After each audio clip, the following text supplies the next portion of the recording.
PPP क्यों choose की? हम सहल तलब कौन से फरहाद थे, लेकिन अब शहर में तेरे कोई हमसा भी कहाँ है। पॉलिटिक्स गोल्डन स्पून लेके पैदा होते हैं बिकॉज बड़े बड़े मकान, गाड़ियाँ। मैं सुजुकी गाड़ी में ट्रैवल कर रहा हूँ तो मुझे अनफॉर्चुनेटली मुझे ये कहना पड़ रहा है कि लोग मुझे उस तरह कंसिडर नहीं कर रहे। तो सर आपने कौन सी गाड़ी रखी है? इस वक्त लैंड क्रूजर। मेरे भाई मुझे लेके दे देते हैं, जब ये मेरी गाड़ी पुरानी हो जाएगी तो मुझे दूसरी गाड़ी लेके दे देंगे। मुझे भी ऐसे भाई चाहिए। ये चॉइस नहीं होती। अच्छा कॉम्बो है कि एक भाई माशाल्लाह पॉलिटिशियन है, उनके बड़े अच्छे ताल्लुक हैं, वो किसी को भी कॉल लगा के कुछ फरमाइश कर सकते हैं या रिक्वेस्ट कर सकते हैं कि ये काम हो जाना चाहिए, और एक भाई पैसा कमा रहे हैं। This is a good combo. क्या इमरान खान फिर आपकी नज़र में एक अच्छे लीडर हैं? खान साहब बहुत एरोगेंट है। मुझे इमरान खान के अंदर वो डेप्थ नहीं मिलती थी जो लीडर के अंदर होनी चाहिए। आप पीपीपी से इंस्पायर होते हैं बिलावल भुट्टो को लेकर? नहीं।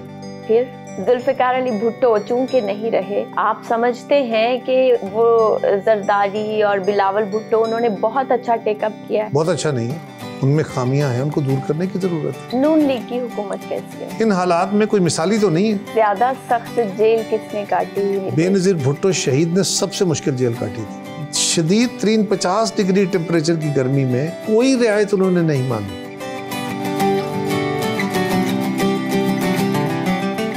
अच्छे लोग हैं आप लोग, मैं तो फिर आप दोनों में से नहीं हूँ। हर बंदा ये समझे कि ये मेरे ही हैं। तुसी बेवफा हो, सारे आंदे यार हो। सर अगर आप नाराज हो जाएं, आपकी वाइफ को पता है कि क्या चीज बनाऊंगी तो मूड खुशगवार हो जाएगा, फिर वो नाराजगी कभी एक दिन की होती है, कभी एक हफ्ते की भी हो जाती है। एक हफ्ते की नाराजगी भी होती है, और एक ही घर पे रह रहे होते हैं या वो सामान हम एक ही कमरे में होते हैं। अच्छा ओके, आई लाइक इट। आदमी मनाते हैं ज्यादा है ना, औरत तो मानती नहीं अपनी गलती। मेरा ख्याल है जी मैं इस मामले में थोड़ा हार्ड लाइन, और मेरी बेगम ज्यादा मानती है। हाय अल्लाह, कितने लकी हैं।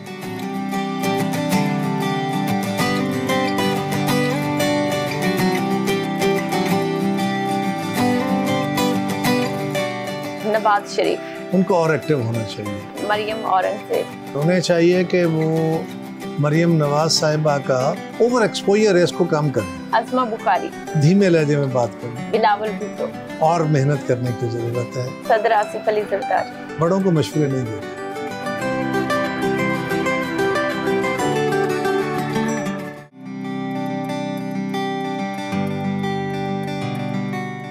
अस्सलाम वालेकुम नाज़रीन, आज के हमारे समा सितारे हैं, साबिक वजीर रह चुके हैं और साथ ही साथ पीपल्स पार्टी के सीनियर रहनुमा हैं। तो आज हमारे साथ मौजूद हैं कमर ज़मान कायरा साहब। उनकी रिहाइश गाह पर हम मौजूद हैं लाला मूसा में। आइए उनसे बात करते हैं।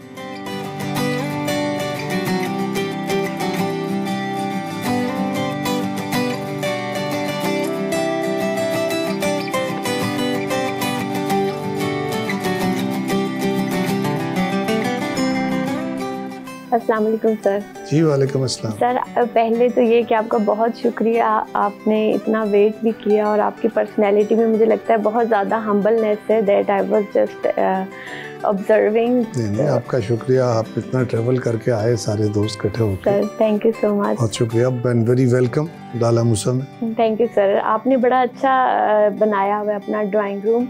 ये कहाँ से इंस्पिरेशन ली है? मुगल स्टाइल में ज़रा आपका फर्नीचर है, ये किसने सिलेक्ट किया? घर बीवी का होता है जी, बीवी सेलेक्ट करती है। मेरा इसमें कोई रोल नहीं है। Really? मतलब आप फिर क्या करते हैं अगर कहीं गए हैं फर्नीचर शॉप पे या किसी दोस्त के घर, तो आपको क्या अट्रैक्ट करता है वहाँ? बहुत अच्छी चीज नजर आए कोई फर्नीचर का या कोई चीज, तो यकीनन बंदा अप्रिशिएट करता है। मुझे लगता है ये ढेर आपने लगाए हैं, जितने डेकोरेशन पीसेस एक एक टेबल पे 5-5 पड़े हैं ना। इसमें अभी होता है जी, कुछ चीजें शायद मैं भी ले आया हूँ, और ये तस्वीरें लगाने का मेजॉरिटी में ये सारा कुछ मेरी बेगम साहबा का है जी। घर बेगम का होता है जी, घर बंदे का होता ही नहीं। माशाल्लाह सर। तो वही इसको डेकोरेट भी करती है। लव मैरिज थी? नहीं जी, हम दोनों कजन है, अरेंज मैरिज है, आपस में हमारा बहुत अच्छा ताल्लुक है, बड़ा प्यार। पॉलिटिशियन अक्सर कजन्स में करते हैं। हाँ नहीं, मेरी फैमिली में खैर पुरानी हिस्ट्री है, हम रवायती से लोग हैं और लोअर मिडिल क्लास टाइप। अच्छा। तो हम जॉइंट फैमिली में रहने वाले हैं वैसे ही, तो फैमिली के विद इन फैमिली मैरिजेस का तस्वर जो है ये हमारे यहाँ बड़ा मजबूत है और इसके बड़े फ़वाइद हैं। इसके कुछ प्रॉब्लम्स भी होते हैं अक्सर, लेकिन फ़ायदे बहुत ज़्यादा होते हैं। तो सर, जैसे आपने कहा आप लोअर मिडिल क्लास हैं, और तो आपने बचपन में कोई ऐसी चीज़ देखी कि आपको शऊर पैदा हुआ हो कि यार मुझे इस लेवल पे पहुंचना है, मुझे कुछ ऐसा करना है कि मुझे ये प्रॉब्लम्स फेस ना करनी पड़े जो लोअर मिडिल क्लास करती है? मुझे लकीली मेरा बैकग्राउंड ऐसा था, या मेरे वालिदैन की अपनी हैसियत समाजी ऐसी थी कि मुझे वो जो करब होता है ना समाज के उस तबके में, जो एक बड़ा तबका है हमारे यहाँ, जिनमें ये कर्ब होता है कि मेरे साथ ये जो मेरे वालिद के साथ हो रहा है या मेरे फैमिली के साथ हो रहा है, मैंने ये कुछ करना है कि मेरे साथ ना हो। इत्तेफाक से, एक अल्लाह के करम से मैं उससे निकला रहा, उससे बियॉन्ड रहा। अच्छा। मुझे ये नहीं फेस करना पड़ा। और मेरी ज़िंदगी में हमेशा से राइट फ्रॉम मेरे कोई स्कूल की उम्र से कह लीजिए, ये एक फ़िक्र था, एक ख्वाहिश थी कि समाज की जो इनइक्वालिटीज़ हैं, तज़ादात हैं, लोगों के साथ होने वाले जुर्म है, उनकी ज़िंदगी में तलखियाँ हैं, इसको कैसे कम किया जाए, इनजस्टिस को, ये जो नाइंसाफ़ी है माशरे में, इसको कैसे ख़त्म किया जाए। ये एक मेरे अंदर कसक रही। इसी ने मुझे मज़हब के भी करीब किया, इसी ने मुझे फ़लसफ़े के करीब किया, इसी ने मुझे सोशलिज़म के करीब किया। तो सर, इसमें आप क्या समझते थे, पुलिस का ज़्यादा रोल होता है या फिर एक पॉलिटिशियन का? क्योंकि ज़्यादातर लोग तो फिर CSP ऑफिसर या कुछ इस तरह में चले जाते हैं कि हम मुआशरे की खिदमत करेंगे। जो CSP या ये भी बड़ी खिदमत करते हैं, कोई शक नहीं, लेकिन वहाँ कैरियर होता है। मेरी नज़र में कैरियर नहीं था। ओके। मेरी नज़र में था कि कोई ऐसा किया जाए, मसलन मैं स्टूडेंट लाइफ में सोशलिस्ट पार्टी के साथ था और सोशलिज्म से बहुत मुतासर था, आज भी हूँ, और मैं समझता हूँ कि वो दुनिया के लिए बहुत सारा इनाम है उसमें। तो उसके लिए कोशिश करते रहे, और उसमें ये नहीं होता कि मैं ही लीडर बनूं। मैं तो अमली तौर पे अमली सियासत में आना ही नहीं चाहता था। अच्छा। मेरा डिज़ाइन ही नहीं था, लेकिन आ गया। बट आप जब आप नज़रिए के लिए काम कर रहे होते हैं ना, या सोच रहे होते हैं, तो आप सेल्फलेस होते हैं। तो उस वक्त क्या सोचा था, क्या गोल्स थे कि मैंने क्या करना है लाइफ में? कमर ज़मान कायरा क्या बनेगा बड़ा होके? ये कोई बड़ा टारगेट नहीं होता है। अच्छा। कमर ज़मान कायरा क्या बनेगा, वो तो वक्त बना देगा जो भी बनाया। अच्छा। लेकिन कमर ज़मान कायरा के लिए पहला काम ये है, मुराद इंडिविजुअल के लिए जी। पहला काम ये है कि वो समाज की हैयत के अंदर अपनी रोल को समाज की बेहतरी के लिए इस्तेमाल करें, और टोटल गुड जो कुल्ली से ज़िंदगी है उसको बेहतर करने की कोशिश करें। उसमें मेरी ज़िंदगी भी बेहतर हो जाएगी। अगर मैं अपनी ज़िंदगी के लिए बेहतरी की कोशिश करता हूँ, सिर्फ अपनी ज़ात के लिए, और अगर मेरे पास बहुत सारी दौलत, बहुत सारा नामो नमूद, सब कुछ आ गया और समाज ख़राब हो गया, तो मैं मेरे वो सारा कुछ किस काम का? अच्छा, तो मेरा मोटिव हमेशा से ये रहा कि मैंने समाज की तब्दीली के लिए और टोटल गुड के लिए, कलेक्टिव गुड के लिए काम करना। अच्छा सर, आपको लगता है कि आप किसी में गुडनेस डाल सकते हैं? अगर जैसे आपने बात की कि मेरा ये मकसद नहीं था पैसा कमाना, या एज यू सेड अर्लियर, तो क्या ये काफ़ी नहीं होता कि आपके पास आप पैसा बनाओ, कमाओ? ज़्यादातर लोग जो गरीब हैं, और आजकल हमारे मुआशरे में अगर देखा जाए तो सबसे बड़ा जो है हमारी सोसाइटी में, वो फाइनेंशियल इश्यूज़ हैं। तो खुद पैसा कमा के अगर आप कमा सकते हैं तो क्यों ना लोगों में तकसीम किया जाए, या जो कोई बिज़नेस खड़ा करना चाहता है उसके लिए कुछ किया जाए। तो ये बेहतरी ठीक नहीं है, बजाय ये कि हम तकरीरों से कहें कि अच्छे बने, ऑनेस्टी सीखें, तो क्या इससे सीख लेंगे लोग? एक ये कि मैं ये कहूँ कि मैंने कुछ पैसे कमाने का तहर्रुक ही नहीं किया तो ज़िंदगी तो नहीं गुजरती इस तरह। बिल्कुल नहीं गुजरती। ज़िंदगी में दौलत भी चाहिए, वसाइल चाहिए बेसिकली, और एक ज़िंदगी में आपको शनाख्त भी चाहिए। ये दौलत के, और जो आपको घर चाहिए, आपको लिबास चाहिए, आपको ज़रूरियात ज़िंदगी चाहिए, फैमिली चाहिए, उसके बाद एक शनाख्त भी चाहिए कि माशरे में आप पहचाने जाएँ क्या है। तो ये सारी शनाख्तें आपकी माशरे के साथ चलनी चाहिए। अगर मेरा मोटिव सिर्फ ये हो कि मेरा क्या बनेगा, तो मैं सोसाइटी के लिए कोई बड़ा काम नहीं कर सकता।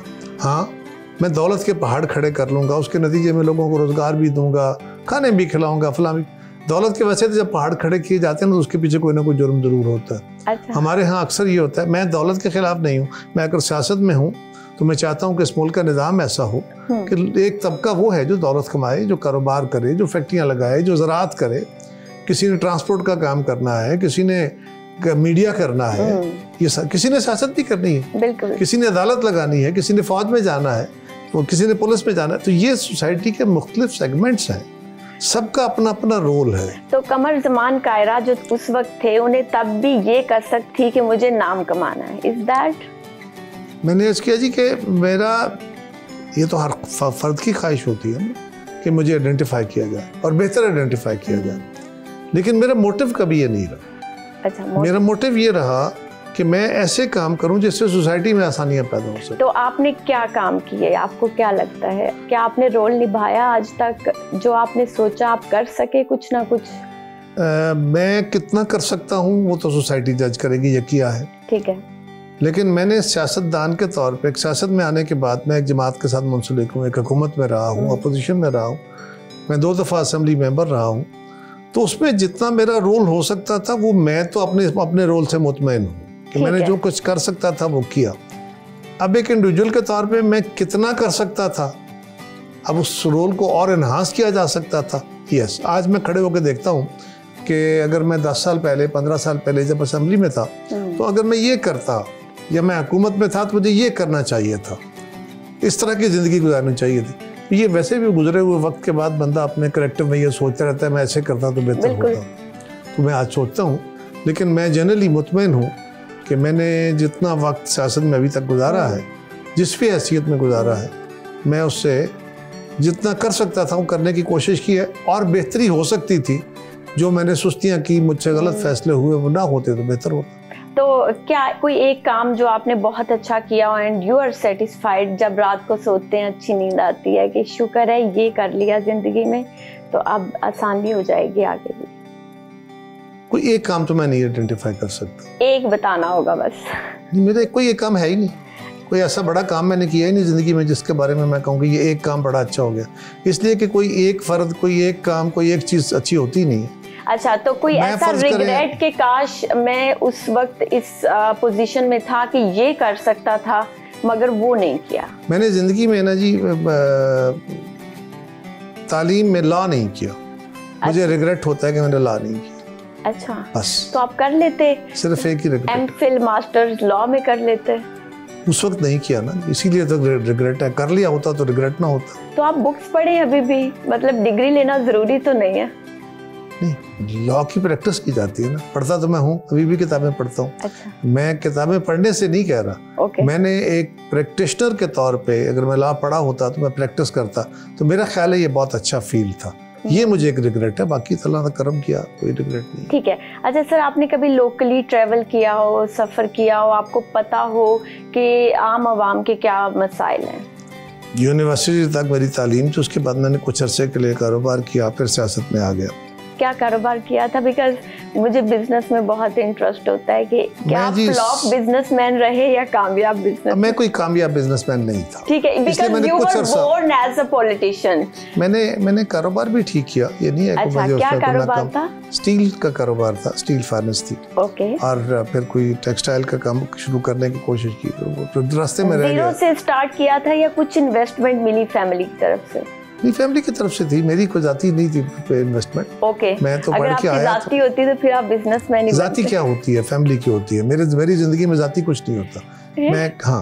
मैं एक ऐसी फैमिली में रहता हूँ, हम 2 भाइयों की औलाद हैं और वो कोई 20-22 साल पहले दुनिया में चले गए। हम दोनों भाइयों की औलाद हम इकट्ठे हैं, हमारे बच्चे हो गए, हम सब भाइयों की शादियां हो गई हैं। अच्छा। हम टोटल 9 हैं, हम दोनों भाइयों की औलाद जो है, और हम सब के अपने अपने घर हैं, लेकिन हम इकट्ठे हैं।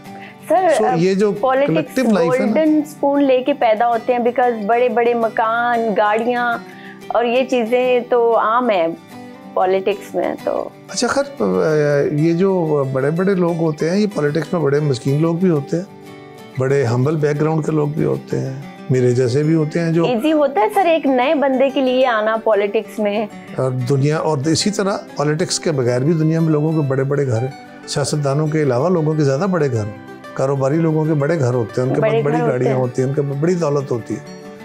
सियासत में आना, यकीनन पाकिस्तान में सियासत बहुत महंगी हो गई है, इसमें कोई शक नहीं। आम आदमी का इधर आना मुश्किल है। जो पार्टी सिस्टम मजबूत होगा, हमारी बदकिस्मती यह है कि पार्टियां कमजोर हो गई। पार्टियां कमजोर होने से बिरादरियां, कबीले, मसलक ये बढ़ गए आगे। पैसे का बहुत इन्फ्लुएंस हो गया। लोग भी चकाचौंध को देखते हैं, बिल्कुल लोग भी देखते हैं कि आपके पास अच्छा घर है, गाड़ी है, दफ्तर है, खर्चा कर सकते हैं। पार्टियां भी सोचती हैं कि ये बंदे में इतनी कैपेसिटी है कि ये इलेक्शन लड़ सके। लोग भी देखते हैं कि इसके पास क्या है। उसके बाद दफ्तर खुद खाने जोगा नहीं है, हमें क्या करेगा। तो ये भी है। आपके पास अगर मैं सुजुकी गाड़ी में ट्रैवल कर रहा हूँ तो मुझे अनफॉर्चुनेटली मुझे ये कहना पड़ रहा है कि लोग मुझे उस तरह कंसिडर नहीं करेंगे। बिल्कुल नहीं करेंगे। कहेंगे यही कि सादा जिंदगी गुजारो, कहेंगे यही कि नहीं हमें ऐसा करना चाहिए, लेकिन करेंगे नहीं। तो सर आपने कौन सी गाड़ी रखी है? मेरे पास जी इस वक्त लैंड क्रूजर है। आपको किस गाड़ी का शौक है कि कम से कम ये होनी चाहिए? जान सोचता रहता है जी बंदा, लेकिन मुझे कंफर्टेबल गाड़ी चाहिए होती है, ज़्यादा ट्रैवलिंग होती है, तो उसमें मेरे भाई मुझे लेके दे देते हैं। जब ये मेरी गाड़ी पुरानी हो जाएगी तो मुझे दूसरी गाड़ी लेके दे देंगे। मुझे भी ऐसे भाई चाहिए। ये चॉइस नहीं होती, चाहने से नहीं मिलते। अच्छा, मतलब ये तो कुदरत देती है। एक बड़ा अच्छा कॉम्बो है कि एक भाई माशाल्लाह पॉलिटिशियन है, उनके बड़े अच्छे ताल्लुक हैं, वो किसी को भी कॉल लगा के कुछ फरमाइश कर सकते हैं या रिक्वेस्ट कर सकते हैं कि ये काम हो जाना चाहिए, और एक भाई पैसा कमा रहे हैं। This is a good combo. तो वो भाई बिजनेसमैन है या उन्हें शौक था बचपन से पैसा कमाने का, और उनका क्या आपके साथ कोई इख्तिलाफ रहा कि ये किस काम में पड़ गए आप पैसे की तरफ आए? नहीं, ये तो कभी नहीं कहा उन्होंने। अच्छा। लेकिन मेरी कोई गलत फैसलों से इख्तलाफ जरूर करते हैं, और नाराजगियां भी होती हैं छोटी मोटी। अच्छा। लेकिन वो नाराजगी इतनी नहीं होती कि तलखी का सूरत बन जाए, वो अपना ओपिनियन की नाराजगी होती है। और मेरे भाइयों का मेरे फैमिली का स्ट्रक्चर ऐसा है जी कि मेरे वालिद और मेरे चाचा दोनों वो पॉलिटिक्स में थे, और उनके जाने के बाद मेरे जो बड़े भाई हैं सबसे ताहिर जमान साहब, वो हमारे हेड ऑफ फैमिली हैं। तो बुजुर्गों की ज़िंदगी में भी जब मेरे चचा एमएनए रहे, 2 दफ़ा एमपी रहे, मेरे वालिद भी एमपी रहे, तो उनके साथ मेरे बड़े भाई हुआ करते थे ताहिर साहब। फिर मेरे छोटे कज़न है, छोटे भाई नदीम असगर साहब, और वो कॉलेज में गए तो उन्होंने फिर वालिदैन के साथ, बड़े भाई के साथ सपोर्ट करना शुरू किया। तो फैमिली डिज़ाइन ये था कि ये दोनों भाई पॉलिटिक्स करेंगे। अच्छा। और हम इनको सपोर्ट करेंगे। तो बस एक एक्सीडेंट की सूरत में मुझे सियासत में आना पड़ गया। लोकल बॉडीज इलेक्शन हुए तो मेरे बुजुर्ग फौत हो गए, चचा भी फौत हुए, वालिद भी फौत हो गए। तो नेचुरली बुजुर्गों के जाने के बाद एक जनरल तासर होता है कि अच्छा भाई अब बुजुर्ग चले गए तो ये पता नहीं क्या बनेगा इनका। तो 2000 में इलेक्शन हुआ लोकल बॉडीज का। उसमें छोटा जो था नदीम असगर, वो नाज़िम बन गए यूनियन काउंसिल के। अच्छा। इसी यूनियन काउंसिल के जहाँ बैठे हैं। फिर वो तहसील नाज़िम बने तो यूनियन काउंसिल की सीट खाली हो गई। तो सारे शहर की मीटिंग हुई कि भाई इस काउंसिल में क्या करना है। तो मेरा तजवीज़ ये थी, मैं उससे पहले अमली सियासत में नहीं था, लेकिन फील्ड पॉलिटिक्स में मुकम्मल तौर पे अपने कारकुन साथियों के साथ मिल के जलसे सजाने, जलसे कराने। लालमूसा शहर की कोई दीवार ऐसी नहीं होगी जिसपे मैंने पोस्टर न चिपकाए हों, कोई पोल ऐसा नहीं होगा जिस पे झंडा ना बांधा हो। अच्छा। तो अमली तौर पे काम करते थे। ठीक है। तो वो मीटिंग हुई तो मैंने उसमें तजवीज़ दी कि जी ये लाजम नहीं है कि हमारे घर से कोई इलेक्शन लड़े, कोई और दोस्त किसी को भी मौका देना चाहिए। अच्छा। यानी एमपी एमएनए का इलेक्शन भी हम ही लड़े, चेयरमैन भी हम ही बने, नाज़िम भी, ये मुनासिब नहीं है। लेकिन उस वक्त लोकल कंडीशंस ऐसी थी कि सब ने कहा, फैसला ये हुआ। हमारे एक बुजुर्ग थे शेख अब्दुल खलील साहब, दुनिया से चले गए, तो उन्होंने खड़े होकर कहा कि नहीं, तुम्हें समझ नहीं है, ये है वो है, तुम इलेक्शन तुम लड़ो, इस घर से इलेक्शन होगा और तुम इलेक्शन लड़ोगे तो तब हम इलेक्शन जीतेंगे। तो मैंने ढेर कहा कि जी नहीं मैंने नहीं लड़ना। सब ने कहा कि नहीं तुम इलेक्शन लड़ो। तो मैं लोकल बॉडीज़ के इलेक्शन में आ गया, वो इलेक्शन हम जीत गए। तो मैं नाज़िम बन गया। फिर ज़िला में जो यूसी का नाज़िम होता था, वो ज़िला काउंसिल का भी मेंबर होता था बाय वर्चू ऑफ हिज। तो मैं वहाँ पे जाके अपना रोल अदा करने लग गया। तो वो बड़ा वाइब्रेंट दौर था।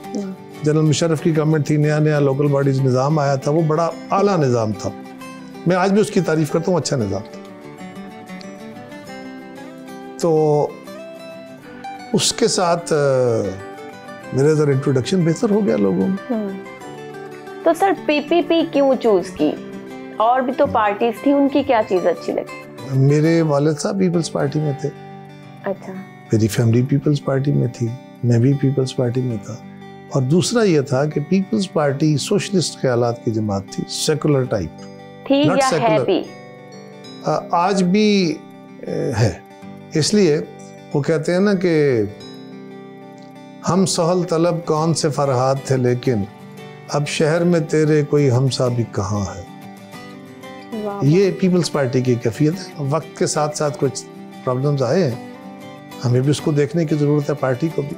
लेकिन आज भी पाकिस्तान पीपल्स पार्टी इस मुल्क के वफाक को, इस मुल्क के मजदूरों को, इस मुल्क के किसानों को, इस मुल्क के नौजवानों को, इस मुल्क के गरीब तबकात को उनकी फ़िक्र में रहती है। पाकिस्तान के सारे वफाक की इकाइयों को जोड़ के, उनकी शनाख्तें उनको दे के, उनको लोगों को एम्पावर करने की पॉलिटिक्स करती है।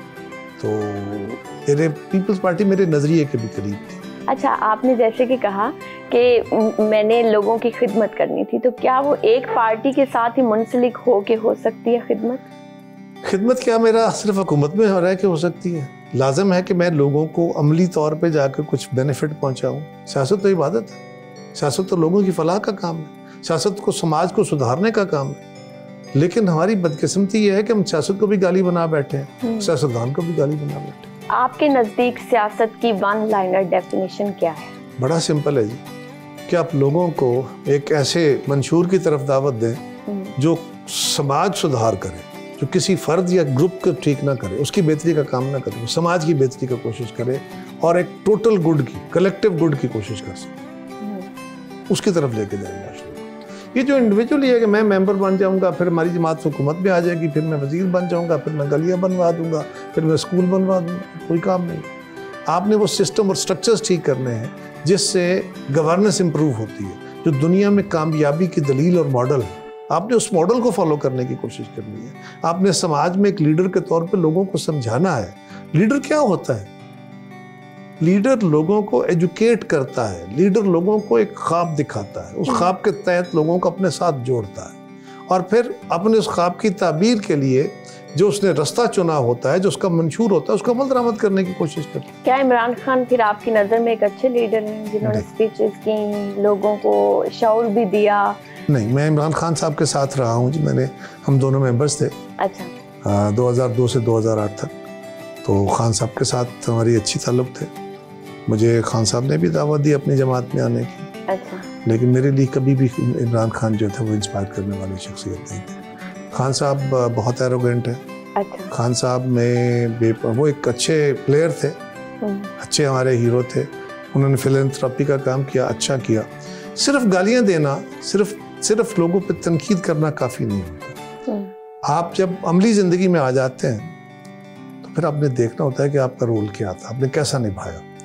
इमरान खान एक क्रिटिक के तौर पे जब समाज के सामने आए तो बड़े कामयाब हुए। उनको सपोर्ट भी बहुत मिली, लेकिन वो कामयाब भी हुए, इसमें भी कोई शक नहीं। लेकिन जब वो अमली ज़िंदगी में, यानी अमली सियासत का इजहार हुआ, वो वज़ीर आज़म बन गए, तो फिर क्या किया? तो क्या उनके कॉल और फेल में एक ही काम था या बिल्कुल पोल द पार्ट थे? मुझे इमरान खान के अंदर वो डेप्थ नहीं मिलती थी जो लीडर के अंदर होनी चाहिए। मुझे उनके साथ गुफ्तगू करते हुए जब समझ आती थी कि इमरान खान के पास वो रवैया नहीं है और उनका जो मिजाज था, मेरा वो मिजाज नहीं है। अच्छा, आप पीपीपी से इंस्पायर होते हैं बिलावल भुट्टो को लेकर? नहीं। फिर? मैं पीपीपी से इंस्पायर हूँ पीपल्स पार्टी के मंशूर की वजह से, जुल्फ़िकार अली भुट्टो की वजह से। जुल्फ़िकार अली भुट्टो चूंकि नहीं रहे, आप समझते हैं कि वो जरदारी और बिलावल भुट्टो उन्होंने बहुत अच्छा टेकअप किया है? नहीं, बहुत अच्छा नहीं है, उनमें खामियां हैं, उनको दूर करने की ज़रूरत है, लेकिन बाकी जमातों से बहुत बेहतर है। एक जमात का सिर्फ लीडर का काम नहीं होता, एक जमात के अंदर एक अपना कल्चर होता है। आप कभी जमातों के अंदर घुस के देखिए जमातें क्या होती हैं। आप दूर से बैठकर जमातों को देख रहे हैं ना, जमात के अंदर एक स्ट्रक्चर है पूरा जमात का। बेशक वो खराब हो गया हो, आप उसको ठीक करने की कोशिश, उसको छोड़ के मत भागिए, स्ट्रक्चर को ठीक करने की कोशिश कीजिए। मैं उस पर भी गुजारिश करता हूँ, मेरी जमात के अंदर आज भी जुल्फ़िकार अली भुट्टो का फलसफा कायम है। यानी आज भी पीपल्स पार्टी कॉन्स्टिट्यूशन के ऊपर, वफाक की सियासत के ऊपर आज भी मजदूर और किसान के ऊपर, आज भी इस मुल्क के आम आदमी के ऊपर, इस मुल्क की वल्नरेबल क्लासेस, खवातीन के लिए, माइनॉरिटीज़ के लिए बाकी जमातों से बेहतर सोचती है। नहीं सोचती तो वो भी हैं, लाइक आपने कहा कि अमली ज़िंदगी में कोई करके मैं उस पर आने लगा हूँ, जी बिल्कुल आने लगा हूँ। भुट्टो साहब के बाद बेनज़ीर भुट्टो शहीद थी जी, अपने वक्त की, वो बेहतरीन लीडर थी, बाकी कोई लीडर उनके पाए का नहीं था। नहीं है। आज ये कहा जाए कि जी बिलावल साहब एकदम बड़े अच्छे लीडर बन के, नहीं, बिलावल साहब तो एक स्टूडेंट थे जब पढ़ रहे थे जब बीबी की शहादत होती है, और उसके बाद ये चेयरमैनशिप उनको मिल गई। अब ये चेयरमैनशिप उनको मिली तो उन्होंने क्वालिफाई किया, उन्होंने अपनी एबिलिटी तो साबित करनी थी ना बाद में, और जो उन्होंने की, जब वो असेंबली में आए तो उन्होंने की कि उन्होंने आके असेंबली के अंदर जो तजावीज़ दी, जो रास्ता इख्तियार किया, वो तजावीज़ क्या दुरुस्त थी। वो वज़ीर ख़ारजा बने तो क्या बेहतर वज़ीर ख़ारजा रहे पाकिस्तान के, अच्छा परफॉर्म किया। और अगर उनको फ़र्ज़ करें पाकिस्तान का मुकदमा लड़ने के लिए दुनिया में भेजा गया तो क्या वो उन्होंने बेहतर तरीके से लड़ा। मेरे ख्याल में इम्प्रूवमेंट की जगह तो हर बंदे के पास है ना, but he has groomed himself, बहुत आला, बहुत अच्छे तरीके से वो जा रहे हैं। अब जब मैं इमरान खान को देखता हूँ तो खान साहब सियासत में थे, आए, कामयाब हुए। पहली बात तो यह जितनी कंट्राडिक्शंस उनकी, वो आज तनकीद कर रहे हैं, वो फर्ज को एस्टेब्लिशमेंट पे, तो सबसे बड़ा एस्टेब्लिशमेंट का सपोर्ट के साथ वो आए थे। और उसके बाद उन्होंने, चले वो तो आ गए, उन्होंने जो फैसले किए, फर्ज करें पंजाब में उन्होंने उस्मान बुज़दार साहब को चीफ मिनिस्टर बनाया। बिल्कुल, ये तो सबको पता है कि वो गलत फैसले हुए उनके, डिजास्टर्स फैसले, मैं गलती नहीं कहता हूँ, ठीक है। और फिर ये है कि अपने फैसले को आप करेक्ट करने को भी तैयार नहीं है, यानी आपको सारा जग कह रहा है कि इसको ठीक कर लें, अपनी जमात कह रही है इसको कहते नहीं। और सिर्फ ये नहीं है, महमूदियात क्या थी, उनके करीब टीम क्या थी। आप जरा गौर कीजिए, इमरान खान के साथ जो उनके साथ लोग चले थे आगाज में, वो किधर गए।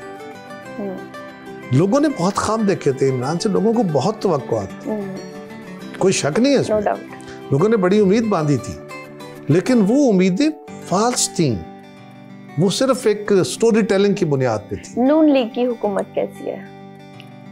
Are they doing good? So far ठीक, इसलिए कि हालात के तहत आपने देखना होता है। इन हालात में कोई मिसाली तो नहीं है, लेकिन जो कर सकते हैं उस पर कोशिश कर रहे हैं। सर, जैसे देखा कि नून लीग पंजाब में बड़ी देर से है और पंजाब के हालात बाकी सूबों से बेहतर हैं, पीपीपी को सदियां हो गई हैं कराची में, तो हालात क्यों बेहतर नहीं तो सदी मुल्क को नहीं हुई, पीपीपी को सदियां कहाँ से होगी? बस होने वाली है। सर एक कॉन्टेक्ट, मतलब हम लोग कहते हैं 78 साल ही तो हुए हैं अभी पाकिस्तान को बने, तो it's a long period of time. PPP को सिंध में गवर्नमेंट एक तवील अरसे से है, शुरू से कह लें, शुरू से नहीं थी। पीपल्स पार्टी 70 में बनी है, 67 में बनी है, 70 में गवर्नमेंट आई थी, शुरू से नहीं थी। सो इसको और कह नहीं सकते ना आप, आधी हिस्ट्री गुजारने के बाद आए तो आप कहें, कैसे कह सकते हैं। चलिए ठीक है, आगे मतलब क्या इस तरह तो फिर इमरान खान को भी सिर्फ 4 साल ही मिले थे, तो वो कैसे मैं और आप क्या इमरान खान का मुकदमा लेके बैठे? नहीं, मैं तो, मुझे तो यूं लग रहा है कि सर एक सेकंड, नहीं मेरी पहले बात सुनिए, पहले मेरी बात जी। मुझे खान साहब की पॉलिटिक्स से, मैंने कहा ना, लोगों को उनके साथ एतबार है, प्यार है, लोग उनके फॉलोअर हैं, बिल्कुल है। नहीं, मैं तो फॉलोअर नहीं हूँ, किसी की भी नहीं हूँ, मैं तो एक जनरल इशू पे, हम नून लीग को भी डिस्कस कर रहे हैं, इमरान खान को भी और पीपीपी को भी, तो मैं सिर्फ ये पूछ रही हूँ कि काफ़ी देर से अगर हुकूमत है कराची में, किस चीज़ की कमी है कि हालात बेहतर नहीं हो सकते? ये सवाल हुआ ना जी कि कराची में या सिंध में पीपल्स पार्टी ने, आप चलिए किसी वक्त सिंध का दौरा कीजिए, एक है पीपल्स पार्टी के बारे में परसेप्शन, पंजाब अंग्रेज़ों के दौर में भी बाकी सूबों से बेहतर था। अच्छा। और पंजाब उसके बाद भी बाकी सूबों से बेहतर है, इसमें कोई शक नहीं। कराची बहुत तेज़ी से फैला शहर है, छोटी छोटी कच्ची बस्तियां बनती गई, फैलती गई, अब वो इतनी ज़्यादा फैल चुकी हैं कि उनके मसाइल बढ़ते जा रहे हैं तेज़ी से, और फ्लो है शहरों की तरफ आबादी का। सिंध के अंदरून में बहुत ज़्यादा डिप्रेशन था, आज आपको सिंध की सड़कें पंजाब की सड़कों से बेहतर नजर आएंगी। चलिए एक काम को और को देख लीजिए, हेल्थ फैसिलिटीज़ है ना, आइए इसका तजिया करते हैं कि क्या हेल्थ फैसिलिटीज़ पंजाब में आम आदमी के लिए बेहतर है या वहाँ आम आदमी के लिए बेहतर? कि NICVD के लेवल का कोई एक हॉस्पिटल हमारे पास है।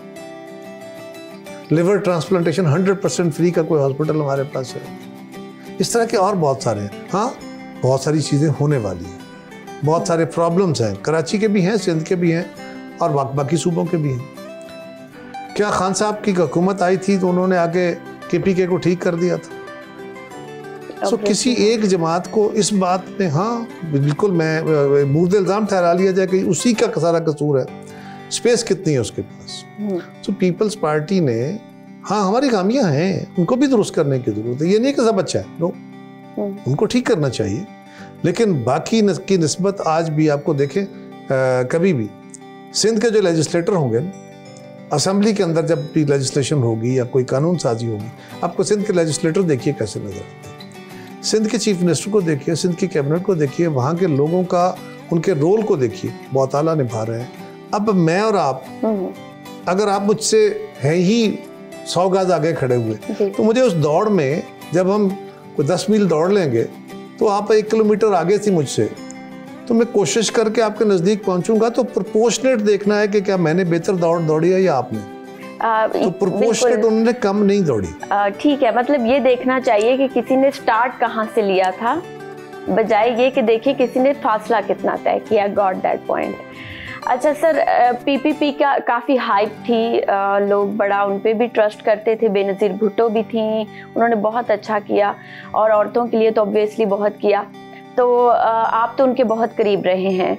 2011 के बाद से उनकी हाइप कम हो गई और अब देखा जाए तो अब मुकाबला सिर्फ नज़र आता है नून लीग और PTI का मोस्ट ऑफ द टाइम। इसकी क्या वजह है? क्या मेमो गेट का स्कैंडल का कोई रोल रहा 2013 के बाद से? मेमो गेट के साथ पीपल्स पार्टी का क्या था?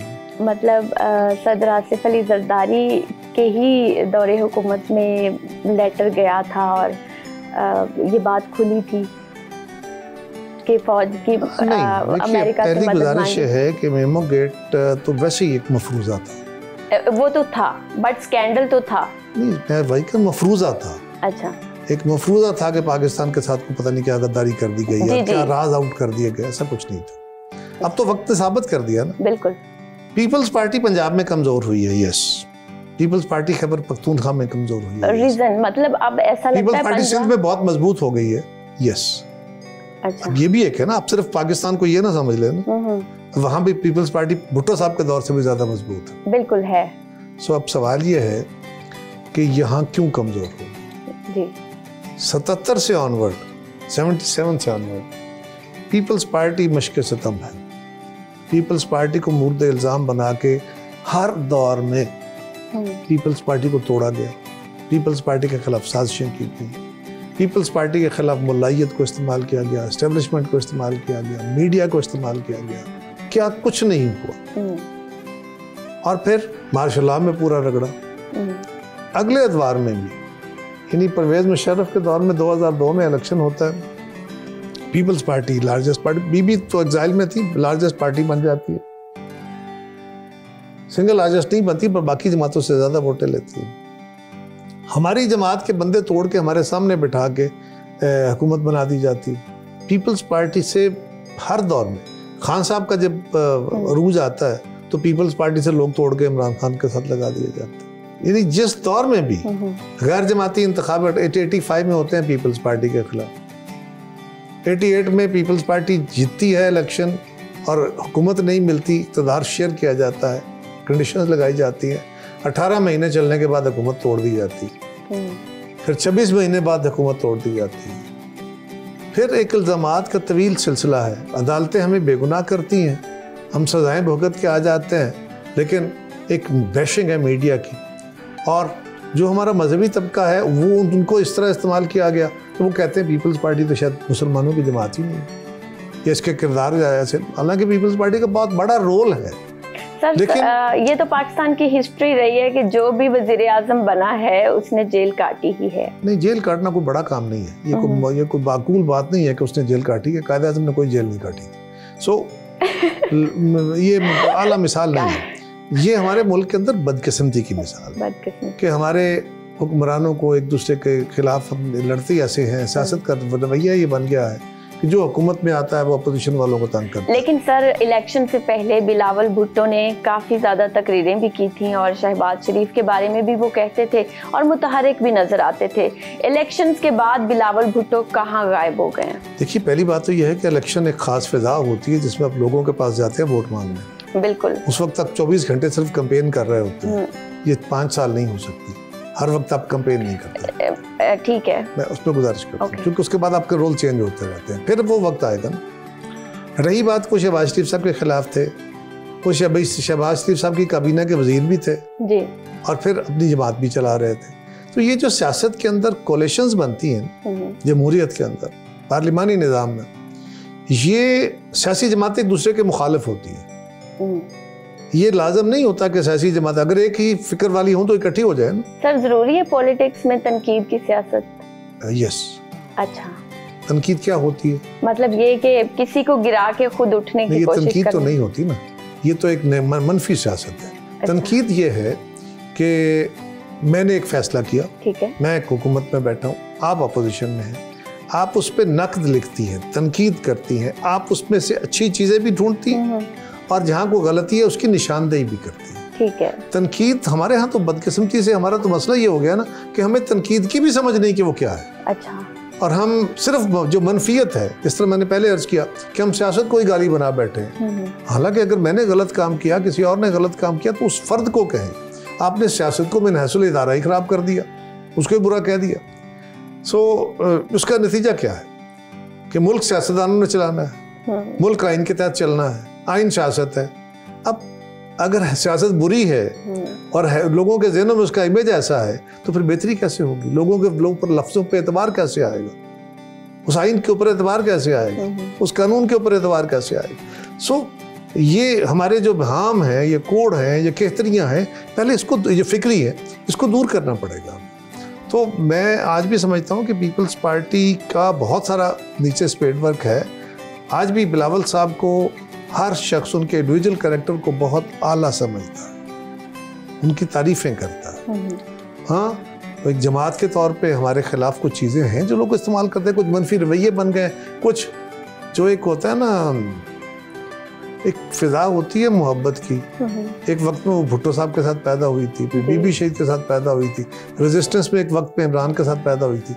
बावजूद इसके कि इमरान के साथ मोहब्बत करने वाले लोग खान साहब के जो हैं, वो जब उनके ऊपर सवाल रखा जाए कि खान साहब की ये कैरेक्टर्स हैं, उनके ज़ाती कैरेक्टर्स के, उनके सियासी कैरेक्टर्स के, उनकी फैमिली के, ये बाकी चीज़ों के, उनकी choice of people around him, जो कि सियासत के अंदर टीम वर्क होता है, तो जो टीम बनाने का, individually Imran is a very good player माशाल्लाह, वो सियासत में भी, क्रिकेट में भी बहुत आला रहे, सियासत में भी, लेकिन चलना टीम ने होता है। बिल्कुल। तो टीम जो उन्होंने सेलेक्ट की, दैट रिफ्लेक्ट्स हिम कि वो क्या है। बिल्कुल, ये बात तो सब, तो उनके फैसलों। उसके बाद अगर देखा जाए तो आज भी लोग एक कल्ट फीलिंग के अंदर हैं जो लंबा अरसा नहीं रहती। इससे जूं फिजा टूटेगी, ये चीज़ें, लोग इस अमल से बाहर निकलेंगे, इस फिजा से, तो लोगों को पीपल्स पार्टी को भी एनालिसिस करने का मौका मिला है, मुस्लिम लीग को भी देखने का मौका मिला है, खान साहब को भी उन्होंने देखा है, तो इससे एक फेयर एनालिसिस करेंगे बंदे। आजकल तो प्रॉब्लम यह है कि हम सिर्फ अफराद के पीछे हैं, हम सिर्फ कबीलों के पीछे छुप गए हैं, हम सिर्फ पावर पॉलिटिक्स के पीछे भाग रहे हैं। इससे बाहर निकलना पड़ेगा और उसके लिए सियासी जमातों को भी रोल अदा करना है, मीडिया को भी करना है, उस्ताद को भी करना है, सब ने कलेक्टिव रोल अदा करना है, तो ये समाज ठीक होगा। सर, ज्यादा सख्त जेल किसने काटी, नवाज शरीफ ने, जरदारी साहब ने, या फिर इमरान खान? जरदारी साहब कितना अरसा जेल रहे? 11 साल। थोड़े होते हैं, बहुत। वो खोलियों में रहे।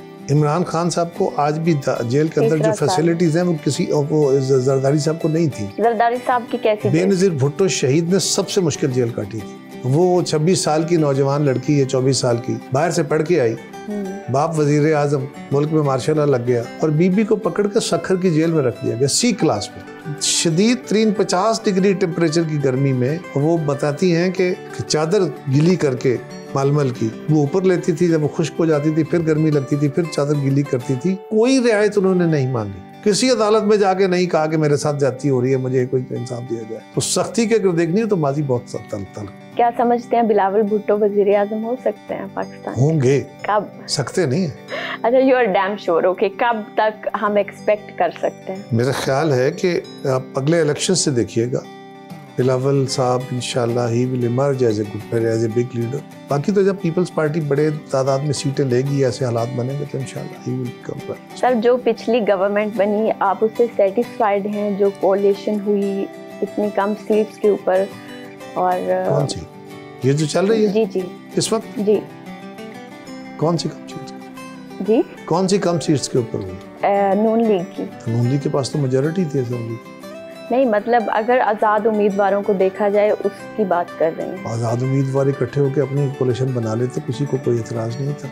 ये तो है ना, जिसने वहाँ तो नंबर साबित करना है ना, आज़ाद उम्मीदवारों की बुनियाद पे नहीं होता ना। वहाँ 2 3 4 जमातें इकट्ठी, हिंदुस्तान में भी यही होता है। ये जो जमहूरी निज़ाम है ना, इसको एक और तरह भी समझिए कि इसमें अगर किसी एक जमात की, ये मल्टी पार्टी सिस्टम है, अगर किसी एक जमात की अक्सरियत नहीं होती जी तो फिर मुख्तलिफ जमातें इकट्ठी हो जाती है। ये इंग्लैंड में भी होता है। तो सर, इसके लिए नजरिए का मिलना जरूरी है या पहले सुनिए। जी प्लीज। हिंदुस्तान के अंदर हो, बांग्लादेश के अंदर हो या यूरोप के अंदर हो, जो सियासी जमातें होती है एक दूसरे के मुखालिफ होती है। ठीक है।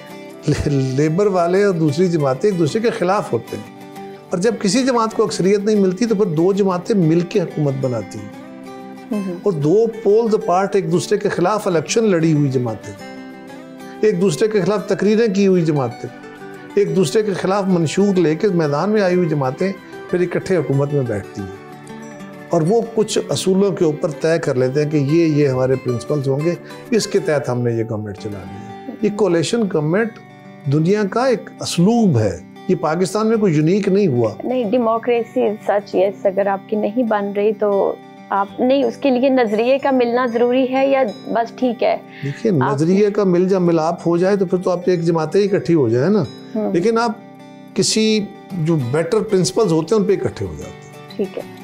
अच्छा जी, चले आप कुछ चीज़ें आपकी, कुछ मेरी चीज़ें एग्री करके हमने एक असूल तय कर लिया।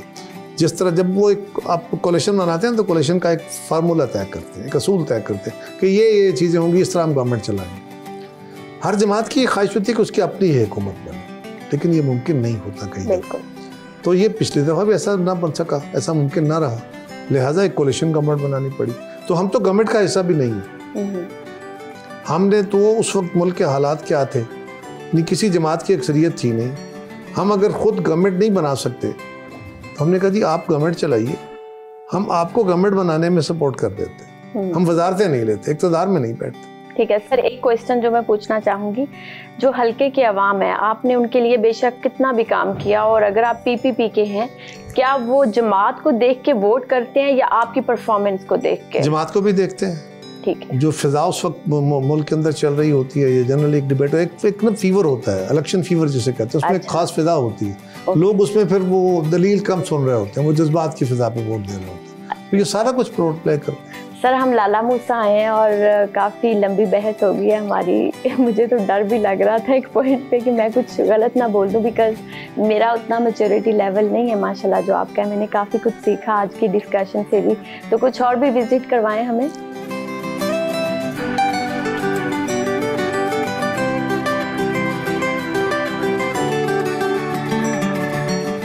सर, खाना इतना अच्छा है कि मैं कुछ बोल नहीं पा रही है, इनका प्लीज तारीफ करना। शुक्रिया जी। शेख साजिद साहब, शेख साहब मेरे दोस्त हैं, फैमिली फ्रेंड हैं, पार्टी फ्रेंड हैं। शेख साहब के साथ तवील मुद्दत का ताल्लुक़ है, और शेख साहब बड़े पढ़े लिखे आदमी हैं। मुझे ख़ुद तो पढ़ने का मौका कम मिलता है, तो इनसे जब मैं यहाँ होता हूँ तो हम इकट्ठे होते हैं, तो इनसे ये सीखने का मौका मिलता रहता है कि आज क्या चला है, क्या खबरें आई हैं। ये बड़े शेख साहब बैंक ऑफिसर थे, बैंक से रिटायर हुए, आजकल रिटायर्ड लाइफ गुजार रहे हैं। बड़े पढ़े लिखे लेफ्ट के अच्छे दानिश्वरों में शामिल हैं। बैंक की लाइफ अच्छी थी या पॉलिटिक्स की लाइफ? बैंक लाइफ जो होती है हमारे वक्त में वो बड़ी सख्त लाइफ थी। सुबह गए और रात बड़े देर तक मैनुअल सारे काम होते थे। जॉब इज अ जॉब ना, पैसा बना सके जॉब में या नहीं? मैं शुरू से ही कायरा साहब की तरह मैंने भी पैसे के पीछे ज़्यादा भागा नहीं हूँ, और जो भी मुझे अर्निंग मेरी हुई है वो उसी में रह के मैंने अपने मीन्स के अंदर ही ज़िंदगी गुजारी है। और मैंने कोई अल्लाह का फजल है कि अपनी ऑनेस्टी के साथ ही अपनी सर्विस की है और बड़े कंफर्टेबल जिंदगी गुजारी, बड़ी अच्छी ज़िंदगी गुजारी है। कितने अच्छे लोग हैं आप लोग, मैं तो फिर आप दोनों में से नहीं हूँ। हमने अल्लाह का फजल है। पहले तो ये बात है कि कायरा साहब की एक फैमिली लेजेसी है। कायरा साहब खुद तो माशाल्लाह बेहतरीन ह्यूमन बीइंग हैं, दोस्त तो सारी बात की बातें हैं, एक बेहतरीन बीइंग है।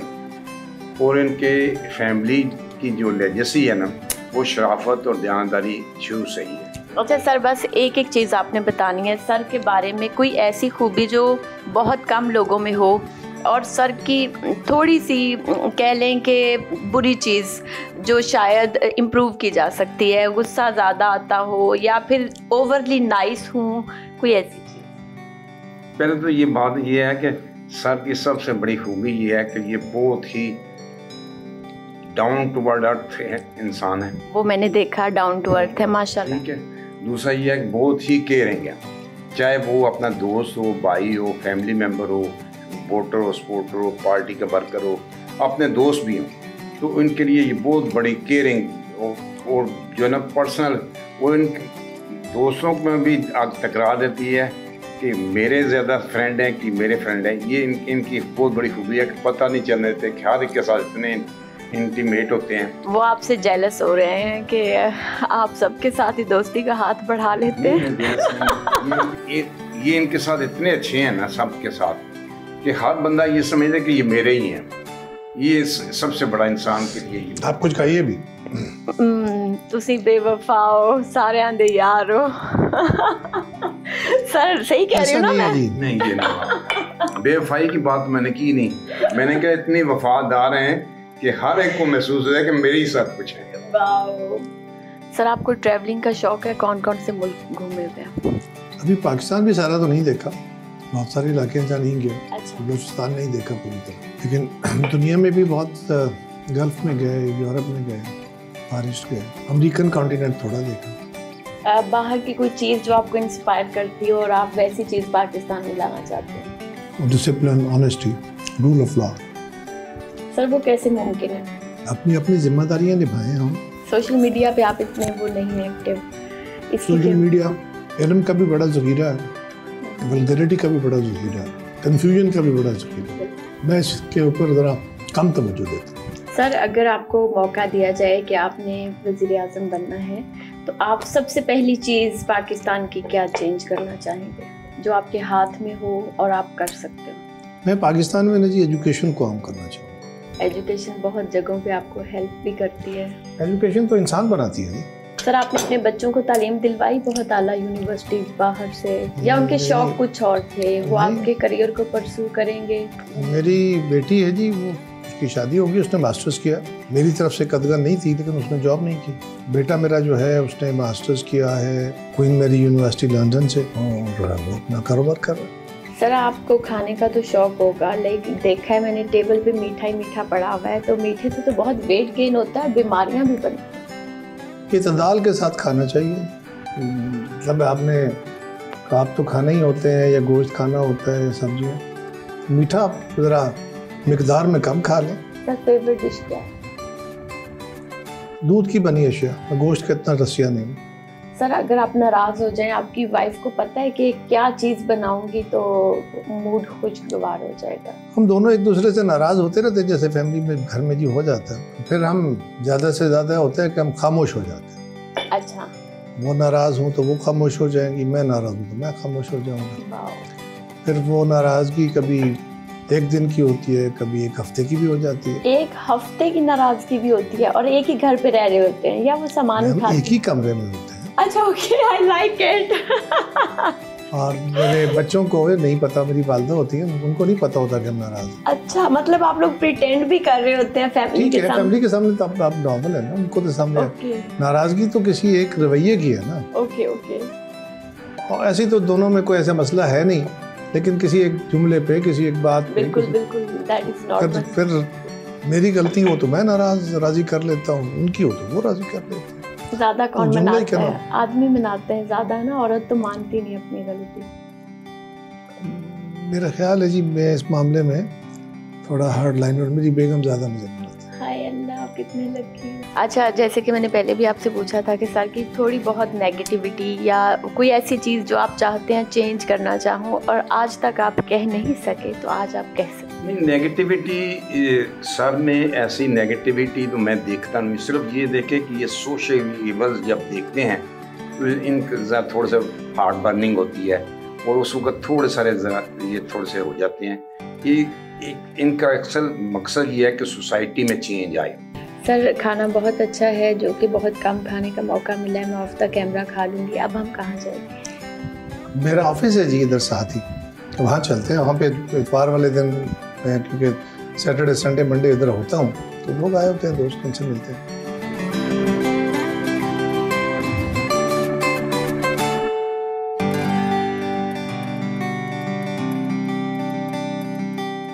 सर, आपके घर पे मोस्टली मैंने देखा है कि उसामा की पिक्चर्स हैं जो अब इस दुनिया में नहीं रहे, तो याद आती है उनकी बहुत ज़्यादा। कितनी देर लगी हीला पोने में, लाइफ में दोबारा आने में? ये तो खैर बेटा बड़ा ही प्यारा था, औलाद सारी बड़ी प्यारी होती है, जो चला गया वो ज़्यादा उसका दुख होता है, नेचुरली भूला कभी है ही नहीं, लेकिन वक्त साथ साथ हील कर देता है।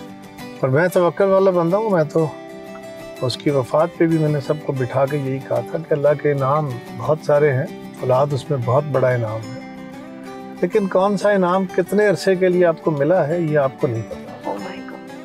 तो ये मेरा ईमान है कि वो बेटा मुझे इतने अरसे के लिए मिला। सो हमारे घर में पैदा हुआ, हमने उसके पाला पोसा पढ़ाया, उसके साथ खेले, अब भी उसकी यादें साथ है, जब तक जीते हैं याद है। तो सर, आपको खबर कैसे मिली थी? क्योंकि कभी सोचा ही नहीं होता कि कल को आपकी फैमिली का कोई मेंबर नहीं होगा, तो तब क्या फील हुआ था एकदम से? कैसे संभाला खुद को? मैं जी अपनी पार्टी मीटिंग थी हमारी इस्लामाबाद में, तो वो वहाँ से निकल के मीटिंग ओवर हुई तो मैं प्रेस कॉन्फ्रेंस कर रहा था और मेरे साथ बाकी भी 2-3 सीनियर दोस्त थे। तो उसमें प्रेस कॉन्फ्रेंस में हम सवाल और जवाब ले रहे थे, तो एक सहाफ़ी ने मुझे ये खबर दी। वो एक क़यामत का ही सीन होता है, एकदम आपको समझ ही नहीं आती कि हुआ क्या है, उसके ऊपर बंदा रिस्पॉन्ड क्या करे, क्योंकि एकदम जो पहला शॉक होता है वो तो बहुत ही डर होता है। सर, अल्लाह आपको बहुत सब्र दे। Thank you. This is part of life. This is very tough part of life, but this is part of.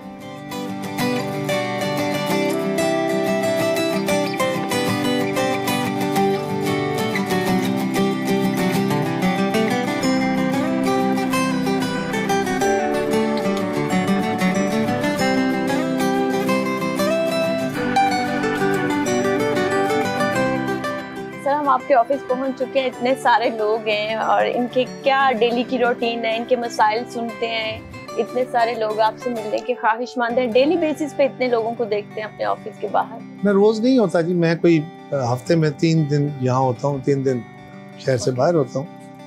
तो जब यहाँ होता हूँ तो सुबह उठ के यहाँ आ जाते हैं, ये दोस्त अहबाब कुछ के काम होते हैं वो भी आ जाते हैं, और कुछ दोस्त अहबाब वैसे मिलने आए गपशप करने के लिए, कुछ बाहर के मुल्कों गए होते हैं वापस आते हैं, वो मिलने आ जाते हैं। तो यहाँ दिन का काफ़ी हिस्सा कुछ काम काज में, किसी को फ़ोन किया, किसी के लिए रुका दिया कुछ, और कुछ दोस्त वैसे गप लगाने के लिए चाय का कप पीते हैं, गप लगाते हैं। ये एक मामूल है ज़िंदगी का। फिर यहाँ से उठे तो कोई फातिहा खानी हल्के में है, कोई शादियाँ हैं, अभी निकलूँगा तो शादियाँ हैं 2, वहाँ जाऊँगा, फातिहा खानी है वहाँ जाऊँगा, इसी तरह की मामूल होता है। सर, आखिरी एक सेगमेंट है हमारा जिसमें मैं सियासी रहनुमाओं के नाम लूँगी और आपने उनको एक-एक मशवरा देना है। देना ज़रूर है। सबसे पहले मरियम नवाज़, मरियम नवाज अच्छा काम कर रही हैं, मीडिया ओवर एक्सपोजर्ड है बस। नवाज शरीफ उनको और एक्टिव होना चाहिए। अच्छा सर, आपने अभी नवाज शरीफ को कहा कि वो एक्टिव हों, तो क्या उन्हें पता चल गया कि उनकी इनिंग्स इतनी थी खत्म हो गई हैं? मैंने इसलिए कहा जी कि मियां नवाज शरीफ बड़े तजर्बाकार सियासतदान हैं, उन्होंने बहुत गर्म सर्द देखा है और इस वक्त मुल्क को उनके एक्टिव पॉलिटिक्स की भी जरूरत है। लेकिन सर, नून लीग के पीछे उन्हीं का ही हाथ होगा सर। है, लेकिन उनकी एक्टिव लाइफ होना और चीज होती है। और जहाँ तक ताल्लुक इनिंग खत्म होने का है, बंदा हर वक्त खुद मेन स्टेज पे नहीं होता। भाई बैठा है तो भी मियां नवाज शरीफ है, बेटी बैठी है तो भी मियां नवाज शरीफ है, उसकी कंटिन्यूएशन है। मरियम औरंगजेब, उन्हें चाहिए कि वो मरियम नवाज साहिबा का जो ओवर एक्सपोजर है इसको कम करे। She can do it. Azma Bukhari, धीमे लहजे में बात करें। So cute.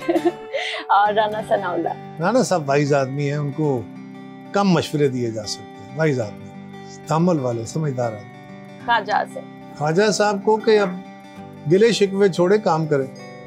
ख्वाजा साद रफीक, साद रफीक को सियासत मिस कर रही है, ही शुड कम बैक। शेर अफजल मरवत, मरवत साहब बड़े दबंगा आदमी हैं, पर ये याद रखें ये जुडिशरी नहीं है, ये सियासत है, यहाँ पे और तरह चलना पड़ता है। अली अमीन गड्डापुर, मेरे ख्याल उनको मशवरों की जरूरत है।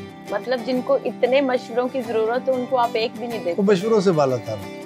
अच्छा, बिलावल भुट्टो, और मेहनत करने की जरूरत है।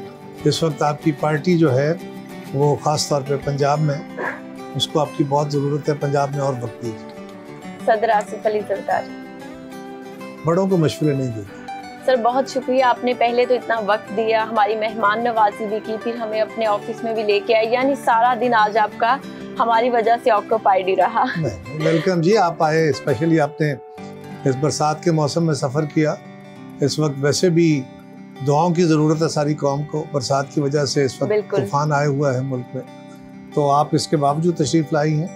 मैंने भी कोशिश की है, खाया भी तो आपने था कुछ नहीं, लेकिन कोशिश मेरी थी कि जो आपके सवाल हैं वो मैं हतुल मकदूर उनका जवाब दे पाऊँ। सर बहुत शुक्रिया, आपने कोई रिस्ट्रिक्शन नहीं लगाई, हमने बहुत सारे मुझे लगता है क्वेश्चंस आपसे पूछे, आपने सबका जवाब भी दिया। मेरी जिंदगी में यही एक असूल है कि सवाल करने का आपको हक है, जवाब देने का मुझे हक है। बस thank you so much sir. आज हम मौजूद थे लाला मूसा में और सर कमर ज़मान कायरा के साथ हमारी बहुत अच्छी खूबसूरत गुफ्तगू रही। मिलते हैं नेक्स्ट एपिसोड में किसी नए समा सितारे के साथ। अपना बहुत सारा ख्याल रखें। अल्लाह हाफ़िज़।